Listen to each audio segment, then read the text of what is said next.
Leitura do livro Volte ao Lar antes que o dia termine, de Andrea Faulhaber. Apresentação: Jesus está nos chamando de volta ao lar. Éramos meninas quando fomos embora, lembra? Corríamos entre arbustos, em campinas com riachos de águas claras, folhas secas e pedrinhas. Olhos de bondade nos esperava sempre, quer que estivéssemos num lugar espaçoso ou em uma ruazinha. Olhos que viviam em nosso coração, capazes de girar de braços abertos e perdoar sem hesitação. Nós nos contentávamos com papéis desenhados a lápis de cor, que transformados em barcos viajavam nas enxurradas, carregando sonhos visíveis aos nossos olhos ansiosos. Estávamos tão perto da nossa essência que, sem saber, morávamos no reino de Deus. E esse reino começava no lar, mesmo quando ele não era um lugar digno de eminência. Assim, meninas que moravam em um lar triste gostavam de sonhar com dias mais bonitos. Na verdade, o lar era o sensorial em nós. Era a assadeira repleta de massa de bolo, pronta para ser raspada com os dedos no saborear da receita deliciosa. Era o banho, momento em que tínhamos nas mãos espuma e ouvíamos sons de cachoeira ao tapar dos ouvidos. O lar era os pais, irmãos e tios, e também qualquer cantinho onde ficávamos com nossos pensamentos. O lar era tantas coisas: livros velhos, potes com biscoitos, filmes feitos para dançar abraçando os móveis e arbustos que se agitavam ao vento da tarde, perto de algum muro velho e amigável. Com o tempo, quase todas as meninas passaram a achar bobagem olhar do fundo de um copo para ver o mundo colorido e imaginar asas de borboletas. Vozes de dentro ou de fora sempre insistiram para que parássemos de seguir trilhas de formigas, pois havia algo mais urgente a fazer.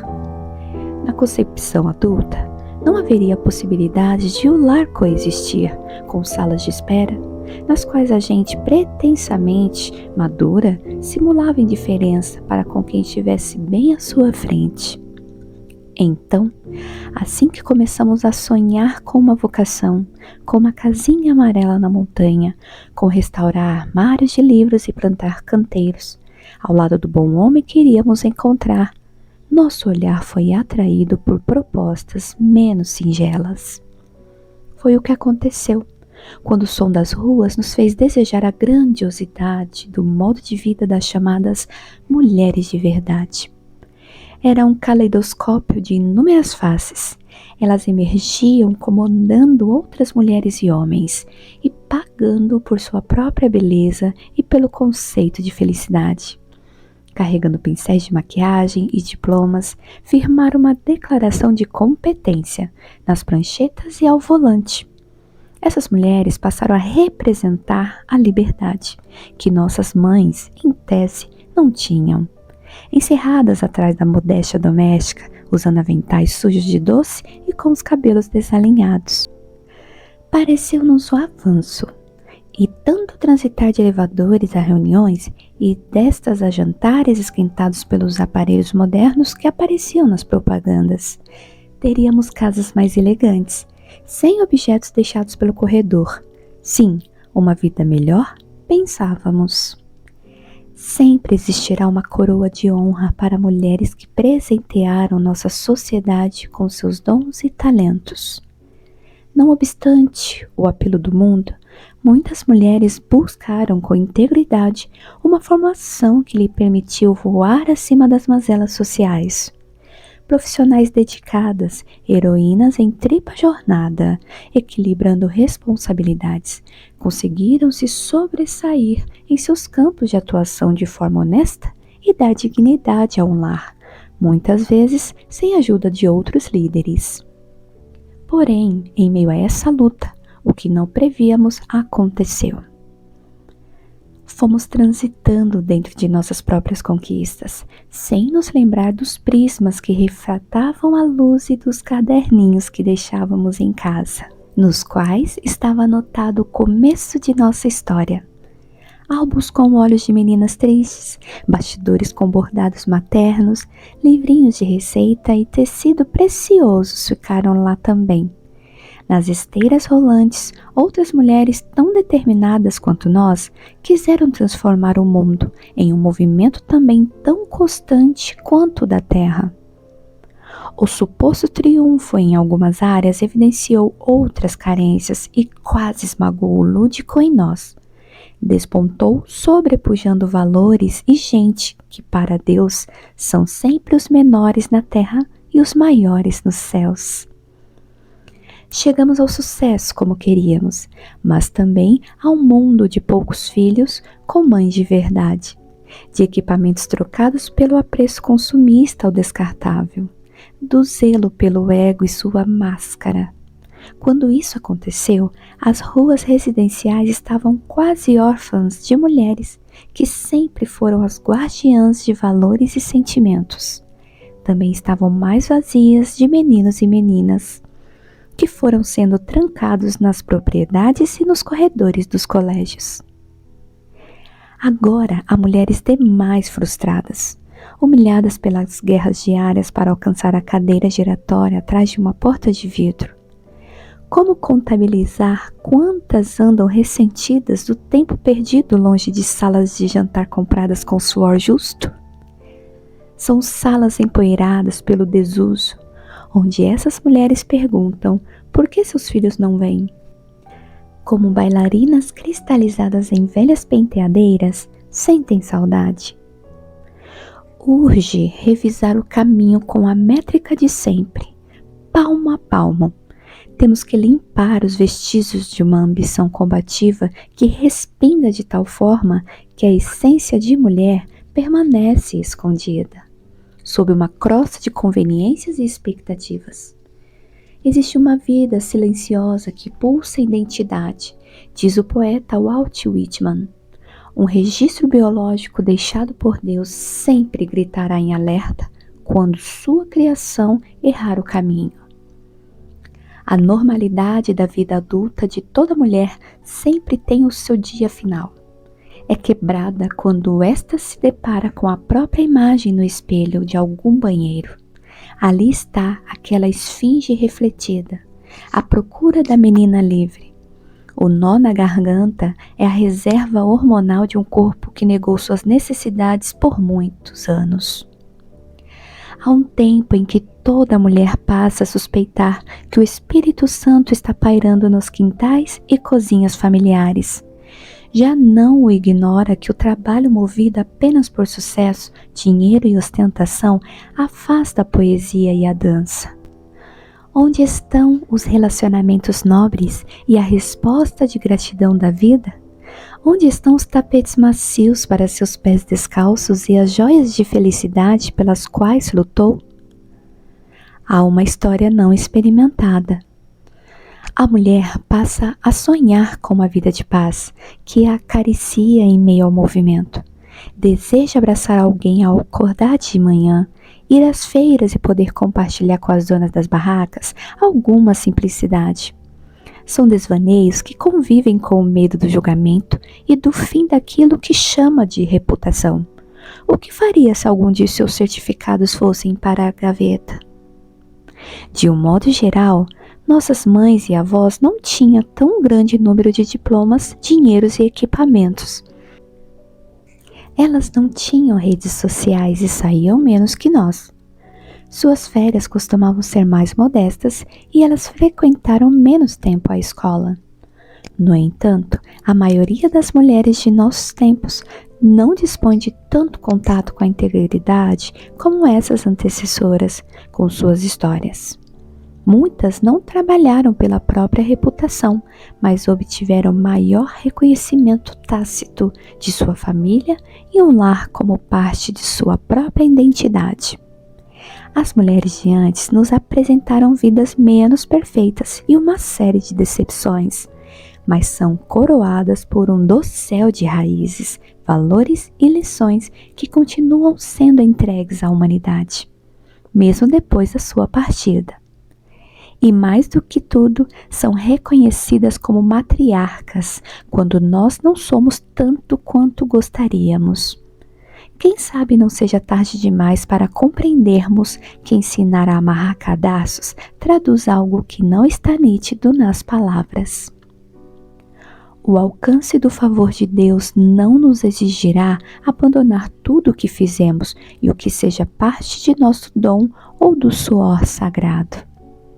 Com graus de misericórdia, Ele virá segurar nossas mãos e nos levará para longe do engano da autossuficiência. O silêncio da Bíblia em nossas cabeceiras nunca significou uma concessão, pois o livro de Provérbios diz que a sabedoria grita nas esquinas, buscando quem a possa ouvir, e oferece um banquete a quem se dispuser a sentar-se aos pés de Deus. Esses pergaminhos resistiram à passagem de séculos para descrever um lar que é fonte de luz para moradores, vizinhos e peregrinos. Ali, uma mulher plena está edificando valores para a eternidade. Em alguns dias, ela acorda cedo em busca de excelência para sua família, sendo criativa e persistente. Essa mulher se veste de púrpura e linho fino, desfila autoridade e generosidade entre empregados e mercadores. É uma mulher bem-sucedida que conquistou com seu trabalho o direito de adquirir bens e propriedades. A mulher de Provérbios não somente faz todas essas coisas, como trata com inteligência o olhar alheio que se dirige à sua casa. É sua oração que conduz toda a família em uma reputação que não se abala. Comentada em esquinas e praças, seus filhos recebem o elogio público e seu marido é um homem próspero, convidado a ocupar posições relevantes devido aos conselhos dessa mulher. O amor a Deus e a reverência aos seus caminhos está no centro de todas as suas escolhas e dentro dessa casa aconchegante, que exala alimento delicioso. Vozes se levantam e louvam suas qualidades de mãe e esposa quando ela passa debaixo das vinhas que plantou. A boa nova vem dizer que essa mulher sobrevive em nós e que não precisamos temer o frio, o abandono ou o dia de amanhã. Adornadas com nossas novas vestes, vamos emergir da tristeza das perdas para a gloriosa coragem que há em Cristo. Ao longo dessas páginas, o amor de Deus se revelará assoprando aos nossos ouvidos quem devemos ser e o que precisamos buscar. Ele nos levará de volta ao lar, um lugar de saudade onde aquela criança ainda mora. Nos levará ao riso e à leveza, em uma instância profunda. Só assim poderemos ajudar aos outros e sentir que nossa vida valeu a pena. E por isso o reconhecemos como nosso Salvador. O amado nos chamará de formosas, nos dirá que o inverno já passou e que o tempo de cantar chegou à nossa vida. Para habitar nesses palácios, cada mulher terá de deixar fora dos portais o vício da exigência imediatista e entrar no pátio onde haverá cura. De glória em glória, seremos transformadas nessa mulher relevante, valiosa ao extremo para o marido, os filhos e os pais, atenta ao amor e às amizades, ao lar e ao patrimônio. Seremos amigas reunidas em um chá abundante de poesia, passeando por lugares e revendo pessoas que talvez nem viram mais e as quais iremos relembrar em encontros memoriais para revisitar verdades. Venha por aqui. Os portões agora estão abertos à horta com canteiros recém-regados pela chuva, conduzindo a compaixão que paira acima das coisas tangíveis que poderiam sugar o sentido da nossa existência. Até a última página encontraremos a janela azul por onde entra o sol da manhã e a esperança bordada por suas próprias mãos. E o Senhor te guiará continuamente, e fartará a tua alma em lugares áridos, e fortificará teus ossos, e serás como jardim regado, e como manancial, cujas águas nunca faltam. Isaías 58:11. Capítulo 1. Volte ao jardim.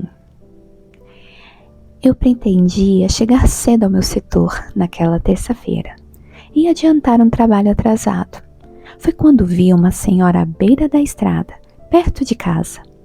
O sol quente em seus cabelos totalmente grisalhos me fez parar.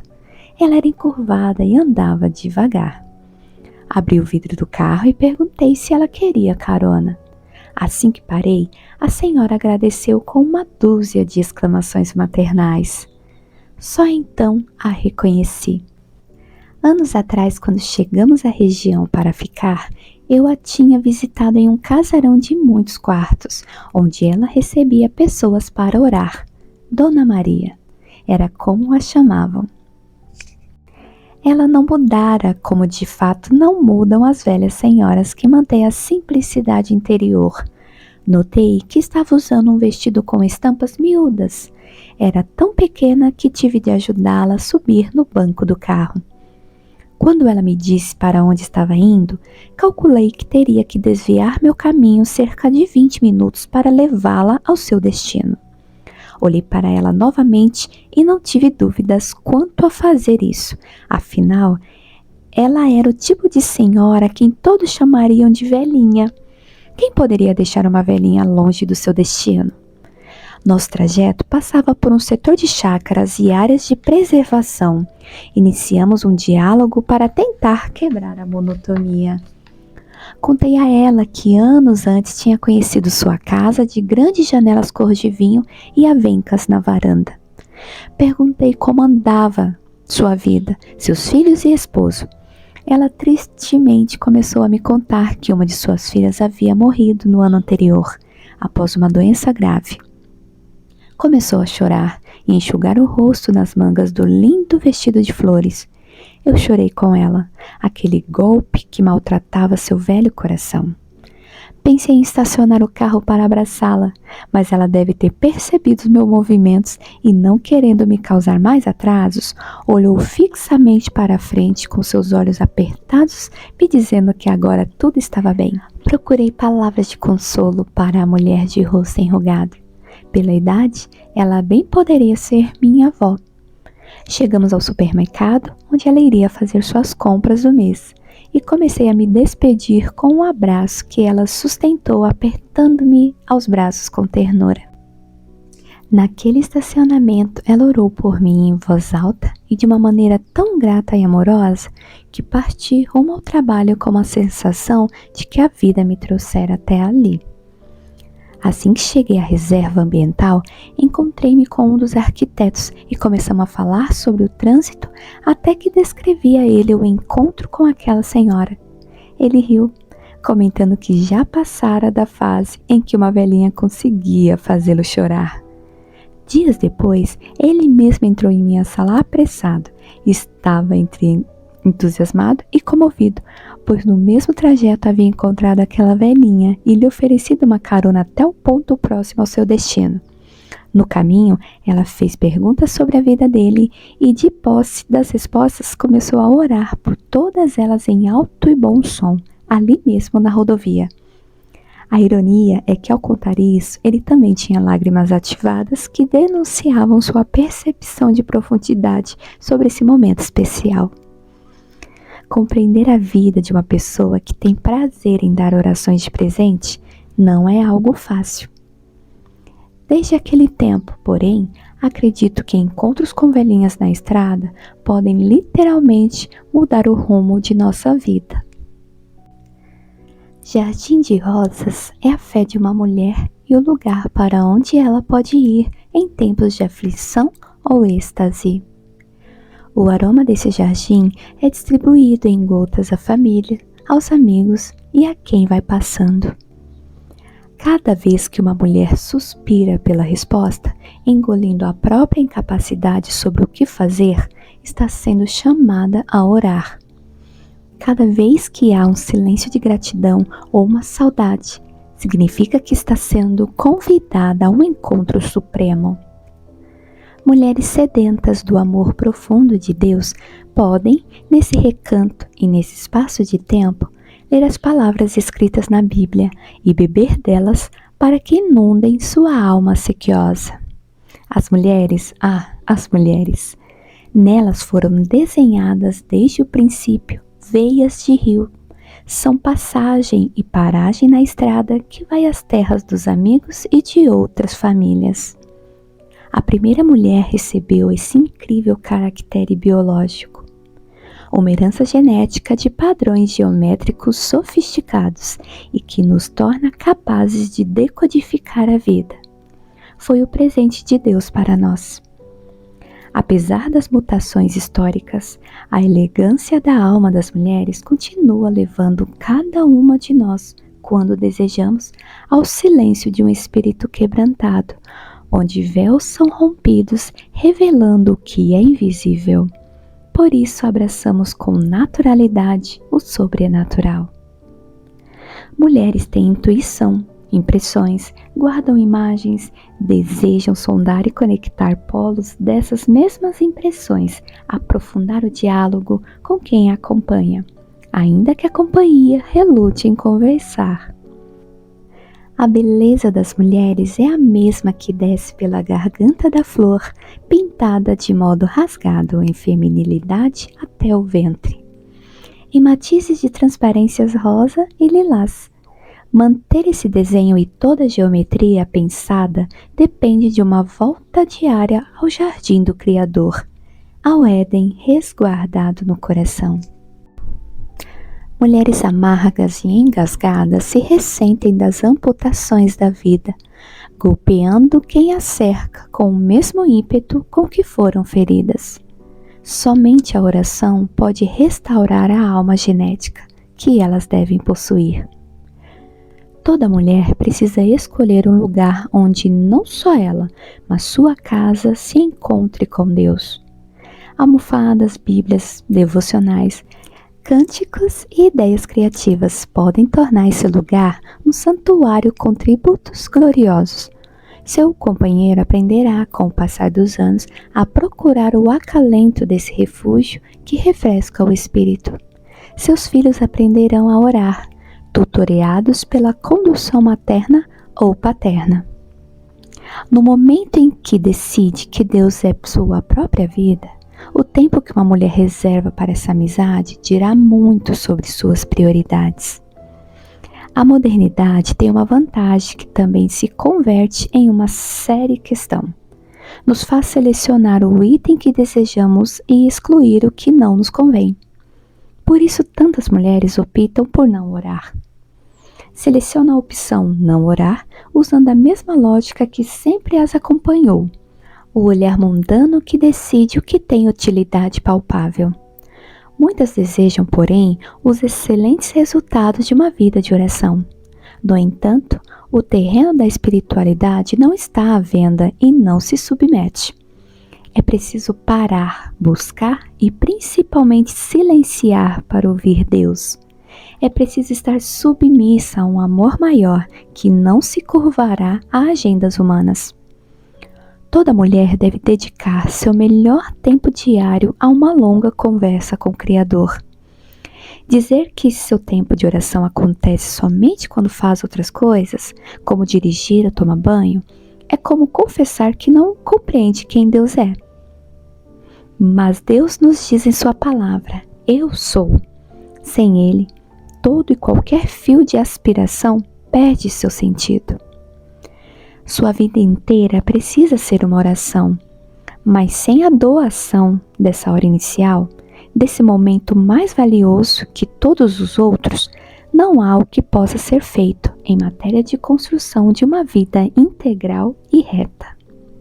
Se você não tem uma vida de oração, um tempo de fé e meditação, um lugar para lançar seus temores com sinceridade, se não tem listas do que falar com Deus, expondo segredos a situações das quais não tem controle, não é possível manter esperanças a respeito de qualquer forma real de sucesso. Relembro a noite em que perguntei ao próprio Deus por que oramos. A resposta veio na madrugada em um sonho. Como se estivesse muito distante, enxerguei uma teia de luzes que cobria o planeta, com pontos de encontro iluminados.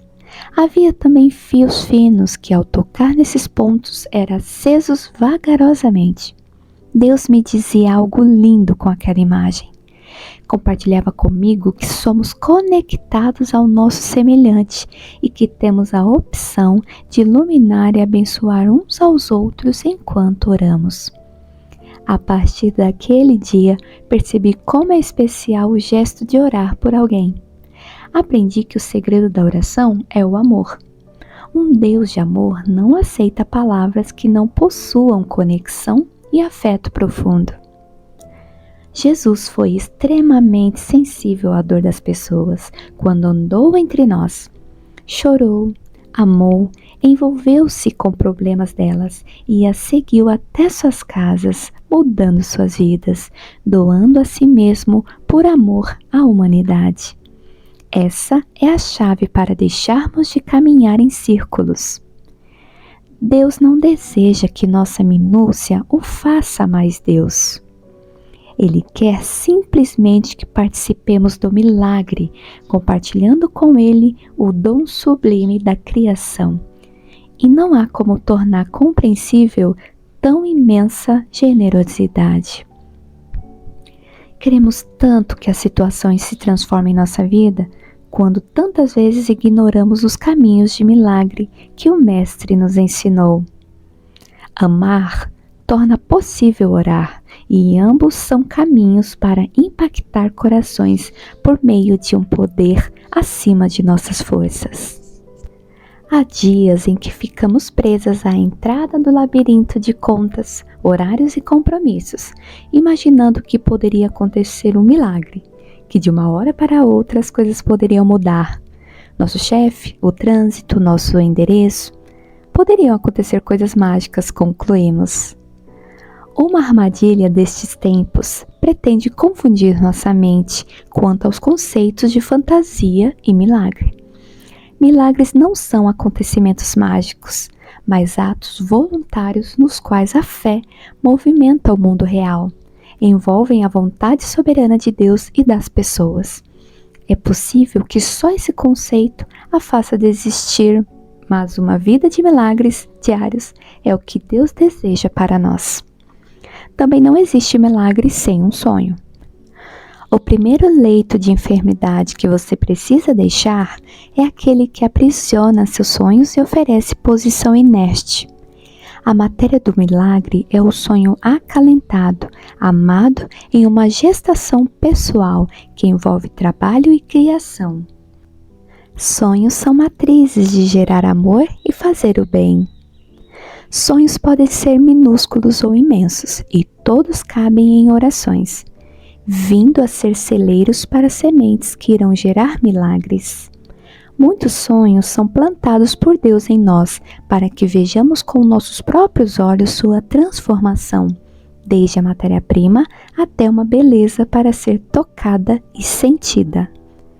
Em nossa família, nós construímos uma casa com varanda e um pomar e sonhávamos que os passarinhos viessem fazer seus ninhos. Começamos a orar por isso e, em certa época, passamos a avistar muitos ninhos.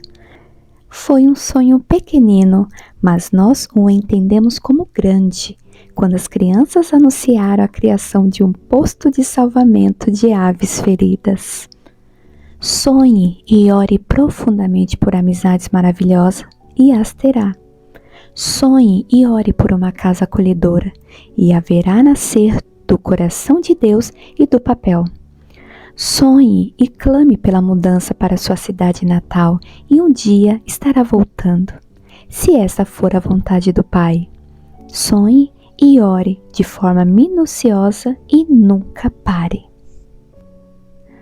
A fé é um canteiro plantado por mãos de quem trabalhou duro e enfrentou o sol das circunstâncias para alcançar algo que não vê, mas que sabe que está ali após as montanhas. É o diálogo simples com o vento, mas também é o desenho da espiral do interior da semente. É preciso olhar com surpresa cada nuance e regar os montes de terra, observando o arco-íris que a água faz. Estes rituais de fé e precisão, transportados para as nossas orações, nos farão ver um dia a glória do Senhor em nossas vidas. A fé verdadeira nasce tanto da pausa quanto do movimento no meio do dia. Nossas orações são uma ceia para a qual o Senhor é o convidado. Pronunciadas à beira da pia, enquanto cortamos o tempero e cozinhamos o almoço, vão sendo aquecidas na panela do dia a dia. Enxugadas com o braço ou na manga das blusas, nossas lágrimas são recolhidas por Deus. Há em nós vontades fúteis e passageiras, mas há também aquelas que têm raízes vivas e cheias de verdade. Nesse ponto, a expressão dessa vontade é algo de grande valor. Leia sobre os milagres de Jesus e verá que ele desejava ouvir o coração de seus seguidores. Embora soubesse exatamente o que iriam dizer, ele teve prazer na expressão de seus sentimentos e na realização dos seus sonhos. Quando estamos orando por uma mudança que não está no nosso alcance, a oração se transforma em um gesto de humildade e dependência do Altíssimo. Uma palavra interessante para traduzir a oração é invocar. Ninguém invoca sem primeiro reconhecer que está em ponto inferior. Não existe milagre sem que isso signifique trabalho duro depois que o milagre vier. A dureza desse trabalho é provida também da mesma beleza que tem o fruto quando cai da árvore e fecunda a terra, doando suas sementes para gerar outra árvore. Precisamos morrer para o nosso egoísmo, deixar que nosso suor e nosso pensamento movimentem nossas mãos para transmutar as coisas já sonhadas por meio da oração e do esforço. Quando desejei voltar para o lar, para a minha essência, aconteceu algo especial. Eu disse a Deus que não pretendia mais viver uma vida superficial e expressei todos os meus sentimentos em longas horas de oração. Imaginava detalhes e os compartilhava com meu melhor amigo, desabafando sobre as incoerências que assistia ao meu redor e as que sentia em meu interior. Fui falando sobre o quanto desejava pequenas alegrias.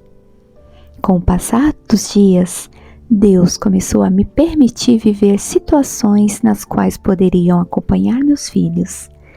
As amizades antigas reapareceram e o sentimento de saudade me atravessou. Deus criou para mim uma nova agenda, com objetivos bem singelos, como cuidar melhor de algumas plantas e visitar meus pais. É uma agenda tão eficaz quanto menos espero, estou cumprindo todas as responsabilidades sem o peso de um fardo. Nada, entretanto, me deixa mais surpresa que a habilidade do Senhor em modificar agendas. Há dias em que chego a receber telefonemas que adiam compromissos. Minha esperança está posta na beleza do processo de alquimia, que nos leva a Deus e nos permite experimentar o viver transcendente. Neste momento, por exemplo, estou orando pela sua vida. Pela fé, posso ver uma mulher que vai procurando a tranquilidade que existe na primeira hora da manhã, antes que todos acordem. Quando os sons do dia lá fora são os de latidos de cães e canto dos pássaros. Essa mulher sabe que acordar mais cedo para estar em oração conduz o milagre quântico da economia de muitas horas de angústia. Perto da poltrona que separou para as orações, há um cesto, onde deixa repousar seus livros e nome de pessoas. Posso ver quando começa a recitar devagar a gratidão por tantas alegrias. Agradece pelos dentes de leite da filha e pela cura de um parente. Enquanto fala, esse lugar vai se tornando sagrado e abençoado. Consigo ver a luz que vai cercando tudo. Um Deus amigo que guarda cada detalhe de sua infância e contabiliza com lamentos os dias tristes dessa mulher, está bem ali ao lado, mas ela ainda não pôde notar. Ele a viu ontem quando foi impaciente com o trabalhador de rua. Enquanto estacionava o carro, registrou seu olhar de crítica à caligrafia do filho ainda imaturo. Ele a observa agora e vai acariciando seus cabelos de um modo que ela inexplicavelmente começa a sentir. Essa mulher vai reavendo o coração bondoso e a capacidade de superar, de aprender com suas próprias falhas. Nesses minutos da manhã silenciosa, palavras que saíam lentas dos lábios vão brotando da rocha tocada pelo Pai. Essas palavras irão aos poucos transformar-se em uma torrente que carrega as dores e umedece as terras dos ideais. Gotas de paz vão lavando a alma e encharcando as sementes. Os lábios aos poucos confessarão ao Espírito Santo a incapacidade de compreender as palavras da Bíblia, e esse lindo conselheiro irá assoprar seus mistérios. Enfim, virá o silêncio tão desejado. O silêncio humano pode significar ausência e desprezo, mas o que dizer desse silêncio que há no tempo de oração? Ele espalha respostas ao longo do dia, em surpresas enviadas do céu a cada momento preciso. Orar é como encontrar um oásis em meio ao barulho do mundo e banhar-se em águas puras secretamente. Começamos a perceber a hora da oração como um delicioso e desejado encontro. Talvez seja necessárias manhãs adicionais para conversar e escutar. Este é o encontro de amor que antecede todos os outros e que torna as demais experiências realmente eternas. É assim que se volta ao lar e à essência, que é o ponto de partida e também o porto de chegada. E finalmente, a vida passa a ter sentido.